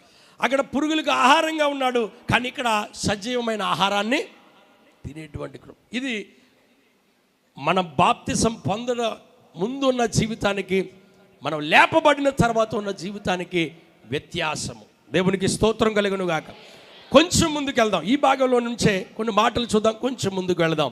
ఇక్కడ సమాధి దగ్గరికి వచ్చేసరికి యేసుక్రీస్తు ప్రభువారు అక్కడికి వెళ్ళి సమాధి దగ్గర నిలబడి ఒక మాట పలికారు. ఆయన అక్కడ ఉన్న వ్యక్తులను పిలిచి రాయిని పొర్లించండి అని చెప్పారు. ఏం పొర్లించండి? చనిపోయి 4 దినాలైనటువంటి వ్యక్తిని మాటతో పిలిచిన వ్యక్తికి రాయి అడ్డమా? రాయి అడ్డమండి. చనిపోయి 4 రోజులు లాజరు బయటకు రా అంటే లేచి వచ్చాడు కదా. మరి అక్కడ ఉన్న వాళ్ళని మీరు వెళ్ళి ఆ రాయి తీయండి అని ఎందుకు అంటున్నారనంటే, ఒకటి మనం గమనించాలి, మనం చేసేది మనం మనుషుల చేత మనం నమ్మడం నీ వలన అవ్వాలి, ప్రయత్నం చేయడం అంటే మనుషులుగా మనం చేసేది అప్పుడు దేవుడు తన కార్యాన్ని చేస్తాడు. దేవుడు లేపడానికి సిద్ధంగా ఉన్నాడు. అయితే రాయి మీరు పొర్లించండి అంటున్నాడు. పొర్లించవాలి, రాయిని పొర్లించండి, అప్పుడు అద్భుతం దేవుడు. ఈ రాత్రికాల సమయంలో ప్రియ దేవుని సంగమా, నీకును దేవునికి మధ్యలో ఏదైతే అడ్డుగా ఉందో, అద్భుతం జరగకుండా, ఆశ్చర్యకార్యం జరగకుండా, స్వస్థత జరగకుండా, నువ్వు ప్రార్థించిన కార్యం జరగకుండా ఏ రాయి అయితే అడ్డు వస్తుందో ఆ రాయిని ఈ రాత్రి మీరే తొలగించుకోవాలి. ఆ రాయి తొలగించబడాలి. చూడండి, మీ ఊరు వస్తున్నానండి, కారులో వస్తున్నప్పుడు దారిలో ఏదైనా ఒక బండరాయి అడ్డుగా ఉందనుకోండి, నేను రాగలనా? రాలేను. ఆ కారు ఆపేసి ఆ రాయి తొలగిస్తేనే కానీ నా కారు యువతలకి రాదు. అంటే మన ప్రయాణానికి ఆటంకపరిచేది రాయి. ఏంటి రాయి? రాయి ఎలా ఉంటుందండి? గట్టిగా ఉంటుంది. రాయిచ్చి కొడితే ముఖం అంటే రాయి అంటే మన హృదయం రాతి వంటి. ఆయన అంటాడు, రాతి వంటి స్వభావం, రాతి వంటి మనస్సు కలిగిన వారు ఉన్నారు. రాతి గుండెని మీలో తీసివేసి మాంసపు గుండె నేను. అంటే నీ మాటలు ఎలా ఉంటాయనంటే కఠినంగా ఉంటాయి. నీ మాటలు కొంచెం కష్టంగా, అంటే ఎదటోళ్ళని బాధ పెట్టేటట్టుగా రాతి వంటి మాటలు. కొంతమందికి కోపం అనేది ఒక రాయి అండి. ఏంటండి? ఏంటి రాయి? ఎందుకు కార్యం జరగకుండా అడ్డుపడుతుంది రాయి అంటే కోపం అనేది ఒక రాయి. కొంతమంది కోపం వస్తే ఏం చేస్తారో తెలీదు, వాళ్ళ ఆయన ఏమనలేక వాళ్ళ పిల్లల్ని కొట్టేస్తారు. ఏంటండి? పిల్లల్ని కొట్టి. కొంతమంది ఈ మధ్య ఒక బ్రదర్ ఉన్నాడండి, 12,000 ఎట్టుకున్నాడు సెల్లో. వాళ్ళ ఆమెను కొట్టలేక సెల్ని ఆలనేసి కొట్టేసాడు. కొంతమంది ఈ టైప్. కోపము వాక్యంలో ఉంది, కోపపడ్డు కానీ పాపం నీ కోపం సూర్యుడు అస్తమించే వరకు కోపం అనేది ఒక రాయి. కోపం వస్తే ఒకరోజు ఒక విశ్వాస ఇంటికి ప్రార్థన చేయడానికి వెళ్ళాను. ప్రార్థన చేయడానికి వెళ్ళేసరికి ఇంకో బ్రదర్ నేను వెళ్తున్నాం. బకెట్ నా కాళ్ళ ముందు పడ్డది. ఆ సహోదరు అలా ఆయన మీదకి ఇసిరేసిందంటే బకెట్ కట్టిన అడ్డొచ్చింది, లేకపోతే నాకు తగలాలి మోకాళ్ళకి. కట్టిన అడ్డొచ్చింది. కట్టిన అడ్డొచ్చాక ఆ ముందు పడ్డది. పక్కకి వెళ్ళి నిలబడ్డాం. వాళ్ళ గొడవ అయిపోయింది. వచ్చాం, బకెట్ తీసుకోవడానికి బయటకు వచ్చి చూశారు. పాస్టర్ గారు వచ్చారని. పాస్టర్ గారు వచ్చారని సరికి ఆవిడకుండే, అన్న ఎప్పుడు వచ్చారన్నా మీరు? అమ్మా బకెట్ తీసిరావు కదా. ఒక్కొక్కసారి మన కోపం వచ్చినప్పుడు వస్తువుల మీద వాటి మీద ఆ రాయిని తొలగించు. కోపం అనే రాయినిలో ఉంది. కొంతమంది చక్కగా ప్రార్థన చేస్తారు, పాట పాడతారు, ఆరాధన చేస్తారు, అన్నీ బాగుంటాయి. కానీ అత్తగారికి కప్పు టీ ఇమ్మంటే గుండెల్లో బాధ అయిపోద్ది. అత్తగారికి కొంచెం కప్పు టీ, ముసలోళ్ళని చూడలేరు. అదొక రాయి, రాతి వంటి స్వభావం అది. దేవుడు ప్రేమను నీకు ఇస్తే ప్రేమించాలి. మీ తల్లిని ఎలా ప్రేమిస్తున్నావో అత్తగారిని కూడా అలాగా ప్రేమించాలి. కొంతమందికి అందరినీ చూస్తారు కానీ ఆడపడుచుని చూసేటప్పటికి ఎంత బాధ అయిపోద్దో తట్టుకోలేరు. అదొక రాయి. ఏ రాయి అయితే దేవుడు ప్రేమించమని చెప్పాడు, ప్రేమ కలిగి ఉండమన్నాడు. నిన్ను మోసం చేశారా, ప్రేమించు.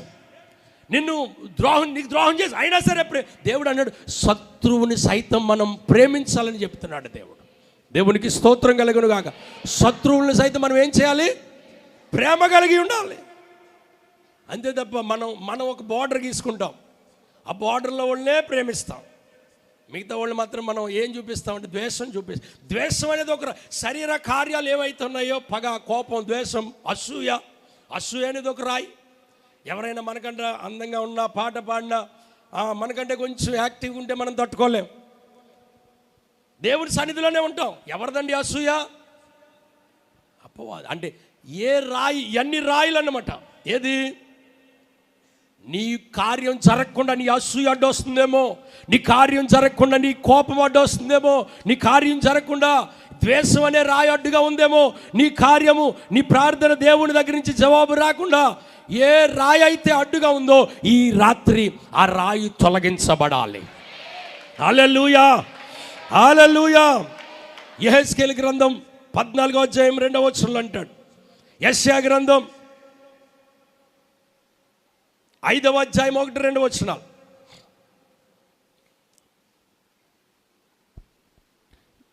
నా ప్రియుని గూర్చి పాడేదను వినుడి, అతని ద్రాక్ష తోటను బట్టి నాకిష్టుడైన వాని గూర్చి పాడేదను వినుడి. సత్తువ భూమి గల కొండ మీద నా ప్రియునికి ఒక ద్రాక్ష తోట ఉండెను. ఆయన దానిని బాగుగా త్రవ్వి రాళ్లను ఏరి అందులో శ్రేష్టమైన ద్రాక్ష తీగలు నాటించెను. చాలండి, దేవునికి స్తోత్రం కలుగును గాక. ద్రాక్ష తీగలు నాటడానికి రాళ్లను ఏరాడటండి. ఏం ఏరాడండి? ఇప్పుడు రాళ్ల మధ్యలో చెట్లు వేస్తే మొలుస్తాయా? వాక్యంలో ఉంది, విత్తనాలు విత్తేవాడు కొన్ని విత్తినప్పుడు అంటండి రాతి నేల మీద పడ్డాయి. రాతి నేల మీద పడ్డాయి, వేరు వెళ్ళడానికి అవకాశం లేనందున ఎండిపోయిందని రాయబడి. అంటే విత్తనము లోపలికెళ్ళి అది మొక్కగా మారి ఫలించాలి అంటే జాగ్రత్తగా ఆలకించండి. దేవుడు తన దాసుల్లో నుండి వాగ్దానాన్ని విడుదల చేసినప్పుడు, తన దాసుల్లో నుండి దేవుడు విత్తనాలను విత్తుతున్నప్పుడు, దేవుని వాక్యాన్ని విత్తుతున్నప్పుడు అది నీ హృదయంలో ఫలించాలి అంటే నీ హృదయంలో ఉన్న రాళ్ళు ఏరాలి. రాళ్ళు ఏరిన తర్వాతే ఆ వాక్యము లోపల ఫలిస్తుంది. ఆ విత్తనం లోపల మొలకెత్తుతుంది. నువ్వు దేవుని వాక్యాన్ని విస్తారంగా వింటున్నావు కానీ కొన్ని రాళ్ళు పెట్టుకున్నావు లోపల, ఆ రాళ్ళు ఏరాలి. దేవునికి మీకు అందరికి అర్థమైందండి?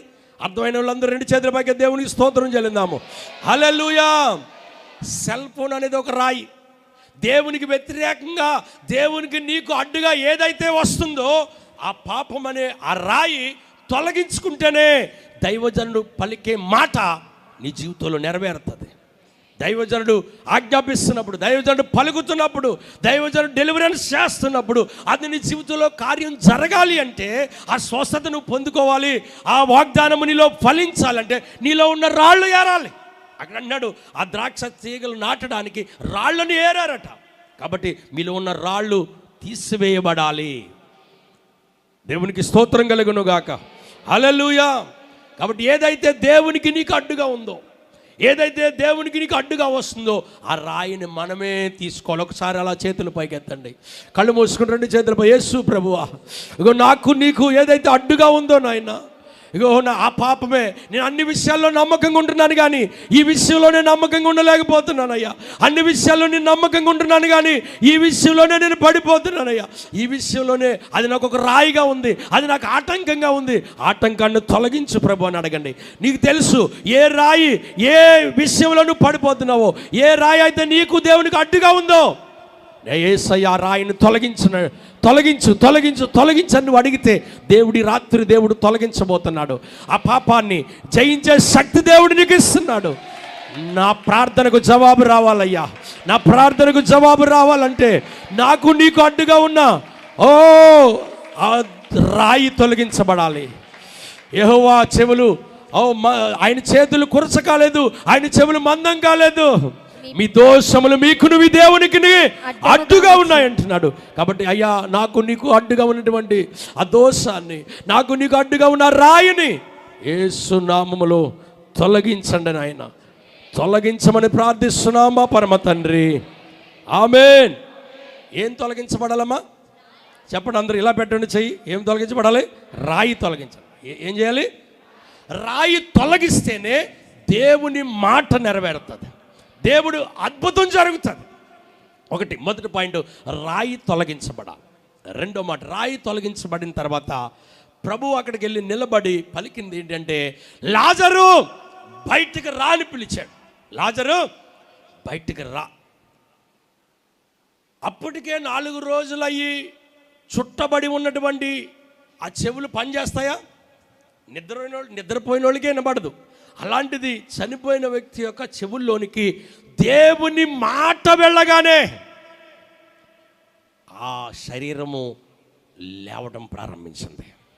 అంటే దేవుని మాట శక్తి కలిగింది.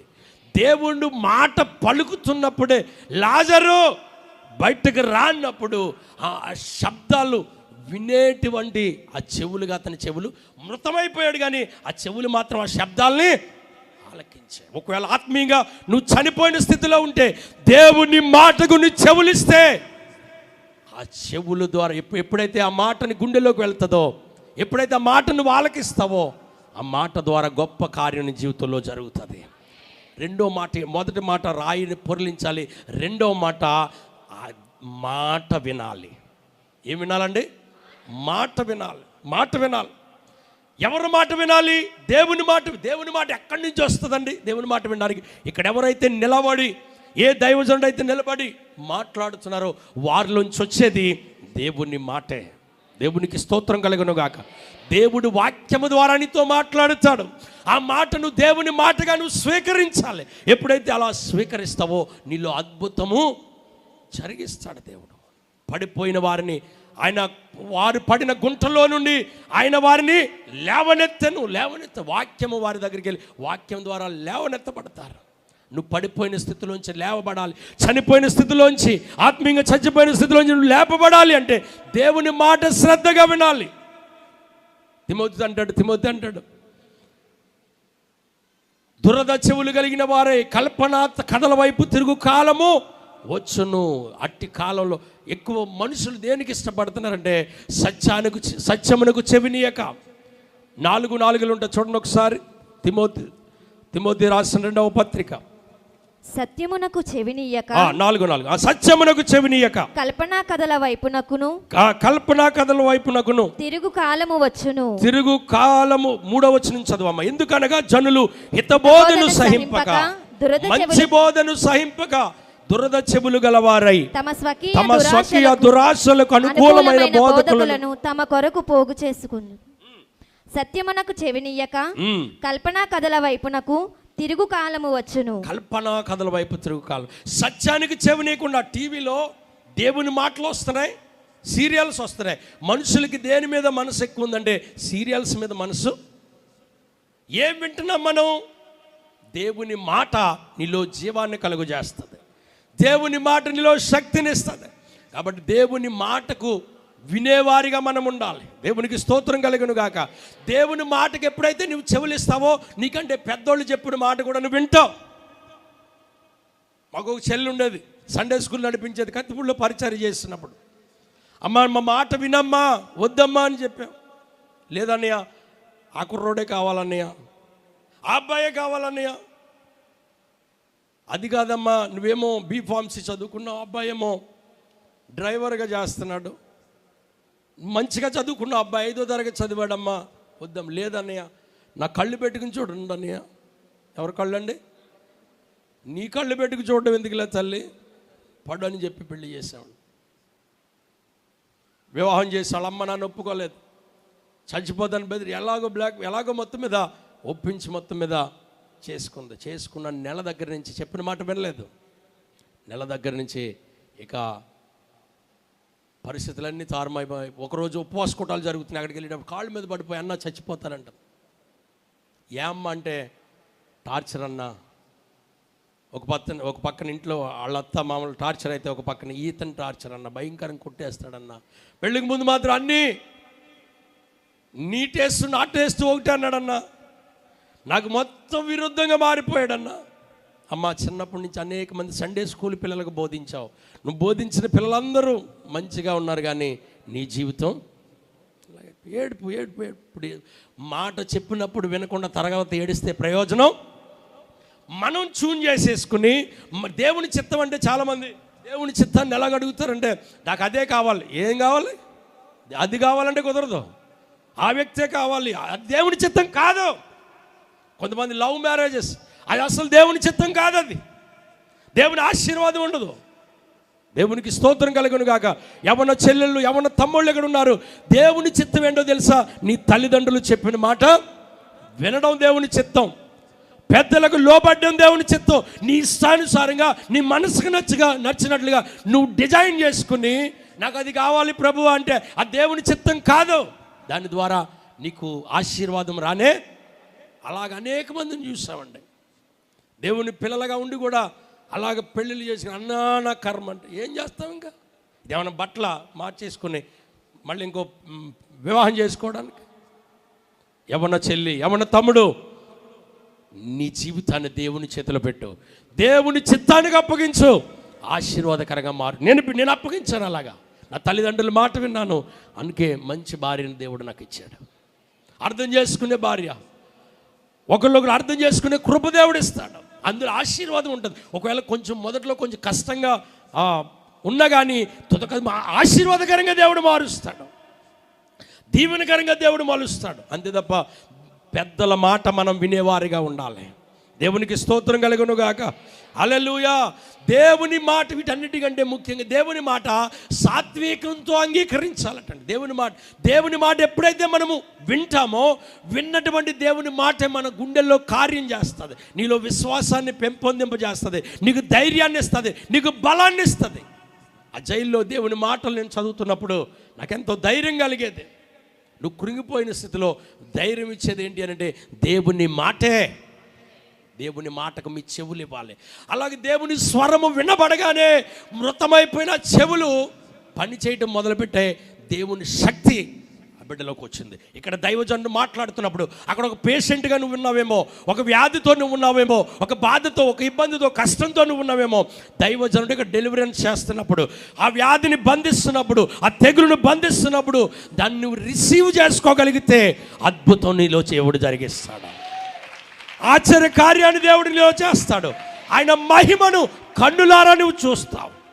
అంతే తప్ప వీళ్ళు ఏం చేస్తున్నారు, వీళ్ళు చూడడం కాదండి.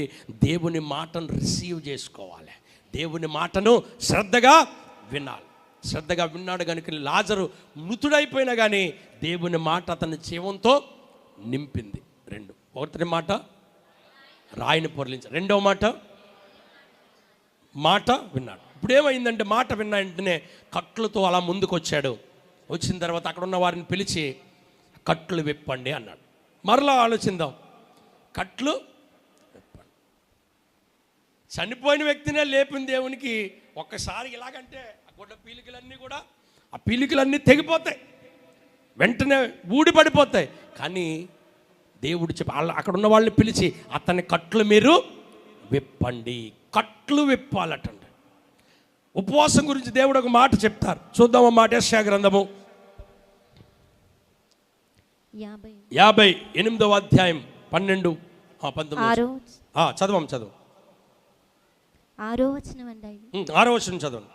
దుర్మార్గులు కట్టిన కట్లు విప్పుటయు, కాడిమాను మేకులు తీయుటయు, బాధింపబడిన వారిని విడిపించుటయు, ప్రతి కాడిని విరుగగొట్టుట. యెషయా 58వ అధ్యాయం 6వ వచనం చదువుతున్నారా? నేను ఏర్పరచుకున్న ఉపవాసము కదా, నీ ఆహారము ఆకలిగొన్న వారికి. చాలు. ఏంటి దేవుడు ఏర్పరచుకున్న ఉపవాసం అంటే ఏంటి అని అంటే కట్లు విప్పాలటండి. ఎవరు కట్లు విప్పాలి? ఎవరు కట్లు విప్పాలమ్మా? ఎవరైతే కట్లు చేత బంధించబడ్డారో. నీ భర్త త్రాగుడనే కట్లుతో బంధించబడి ఉండొచ్చు. నీ బిడ్డ నీ మాట వినకుండా తన ఇష్టానుసారంగా బ్రతుకుతానని కట్లు చేత బంధించాడు అపవాది ఒక కాడిని, పాపపు కాడిని వారి మీద పెట్టాడు. ఆ బంధకాల్లోంచి వాళ్ళు బయటకు రాలేకపోతున్నారు. ఇప్పుడు మనం ఏం చేయాలంటే వారి కట్లు విప్పాలి. వారు విడుదల పొందాలంటే వారి కట్లు ఇప్పాలంటే మీ ఆయన దగ్గరికి వెళ్ళి అయ్యా కట్లు ఇప్పుతానంటే లాగొట్టిస్తాడు ఆయన. కట్లు కనబడవయ్యి. ఎలాగా? మనం మోకరించి ప్రార్థన చేసినప్పుడు. ఈ కూటాల్లోకి వచ్చి ఆయన పేరు చెప్పిన ప్రభువా నా భర్త లేదంటే నా బిడ్డ నా కుటుంబం అని చెప్పి నీ బిడ్డల కొరకు లేదా నీ భర్త కొరకు నీ కుటుంబం కొరకు వ్యక్తుల కొరకు వారి పేర్లు చెప్పి ఇక్కడ ప్రార్థన చేస్తున్నప్పుడు ఆ ప్రార్థనలో నువ్వు ఏకీభవించి వారి కొరకు నువ్వు మొర్ర పెడుతున్నప్పుడు వారికి ఉన్న కట్లు తెంచబడతాయి. దేవునికి స్తోత్రం కలుగును గాక. నువ్వు ఎంత గట్టిగా ప్రార్థన చేస్తే చూడండి, పగ్గంతో కట్టారండి, కొయ్యాలంటే ఒకేసారి అయిపోద్దా? ఎంత బలంగా కట్టేశాడో నీ భర్త ఆ త్రాగుడనే ఆ బంధకం నుంచి బయటకు రావాలంటే ఆ కట్లు తెంచేటువంటి ప్రార్థన నువ్వు ఇక్కడ చేయాలి. ఆయన సన్నిధిలో మొర్ర పెట్టాలి, ఆయన సన్నిధిలో విజ్ఞాపన చేయాలి. అంటే వారు బంధింపబడి ఉన్నారు. ఆ బంధకాల నుంచి మనం విడిపించాలి. ఏ కట్లు అండి? పాపపు కట్లు, శాపపు కట్లు. అపవాది మన బిడ్డల మీద, మన కుటుంబాల మీద, మనకు తెలియకుండానే కొన్ని కట్లు కట్టాడు. ఆ కట్లన్నిటి నుంచి కూడా మనం విడుదల పొందాలి. కొంతమంది కట్లు ఉంటాయండి. ఏమో కట్లు అంటే బంధువులు కడతారు. వీళ్ళు భక్తి చేస్తారు కానీ బంధువుల చేత కట్టబడి ఉంటారు. వీళ్ళ దగ్గర శంకుస్థాపం, ఇల్లు మూలరాయి వేయాలి, పాస్టర్ గారిని పిలుస్తారు. అడ్డంగా వాళ్ళు ఏపరాలను పెడతారు. అమ్మ కొబ్బరికాయ కొడుతున్నావా అంటే నేను కాదు పాస్టర్ గారు మా వేపరాళ్ళు, నేను కాదు పాస్టర్ గారు మా తోటుకోళ్ళు, నేను కాదు. ఎవరు? ఇల్లు ఎవరిది? పాస్టర్ గారు ఆశీర్వాదం కావాలి, దేవుని ఆశీర్వాదం కావాలా? వాళ్ళేమో పర్వాలేదండి అని వాళ్ళంతా విగ్రహారానికి సంబంధించిన అన్నీ కూడా వాళ్ళు తీసుకొచ్చి వాళ్ళు చేస్తాండి. మేము ఇలాగా మొగం తిప్పితే చాలు ఈలోపు కొట్టేస్తారు. పెడి కొట్టు చేయవలసినవన్నీ. ఎప్పుడైనా ఒక ఇల్లు ఓపెనింగ్ అయినా శంకుస్థాపన దైవజనుడా ఏం చేయమంటారని అడిగారా మీరు? ఎలా చేయమంటారని మీకు తెలియనప్పుడు ఏం చేయాలంటే దైవజనుడా ఏమి చెయ్యాలని సేవకుడిని అడిగినప్పుడు వాక్యం ఏం చెప్తుందో దాన్ని చెప్తాడు. అంతేగాని మీరు వీళ్ళదెవలదో చూసి అలా చేస్తే దేవుని ఒకరోజు అలాగే ఒక ఇల్లు అవ్వట్లేదండి. దేవుని నమ్ముకున్న వ్యక్తే వరలక్ష్మల ఇల్లు. ఆ రోజున మేము ఉపవాసం ఉండి ప్రార్థన చేసి ఆ మూల మీదకి వెళ్ళి ఎక్కడైతే విగ్రహారాధన ప్రార్థన జరిగింది, ప్రార్థన అయిపోయిన వెంటనే భయంకరమైన విగ్రహారాధన జరిగింది. ఇల్లు అవ్వట్లేదు. మళ్ళీ కొబ్బరి నూనె పట్టుకెళ్ళి మేము ఉపవాసం ఉండి ప్రార్థన చేసి కొబ్బరి నూనె పోసి ప్రభువా ఈ విగ్రహారాధన శాపాన్ని కొట్టివేస్తాం అన్నప్పుడు దేవుడు అప్పుడు ఆ ఇంటిని మరలా తిరిగి ప్రారంభించడానికి సహాయం దేవుడు చేశారు.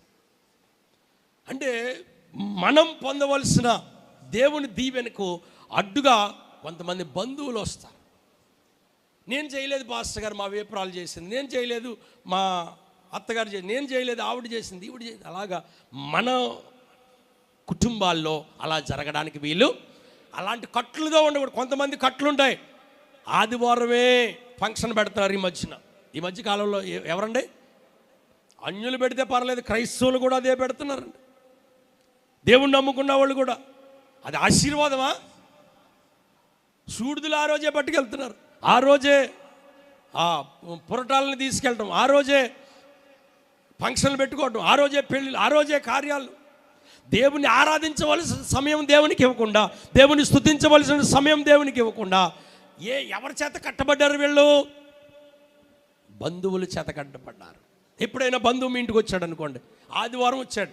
ఆదివారం వచ్చినప్పుడు మీరు వెంటనే తాళం తీసి వాళ్ళ ఇంట్లోకి వచ్చినప్పుడు మీరు బైబిల్ పట్టుకుని, నేను వచ్చేదాకా ఉండు, పార్సల్ తెచ్చేస్తానులే, బిర్యానీ రప్పించేస్తానని చెప్పి బైబిల్ అట్టుకుని చచ్చుకొచ్చేయండి.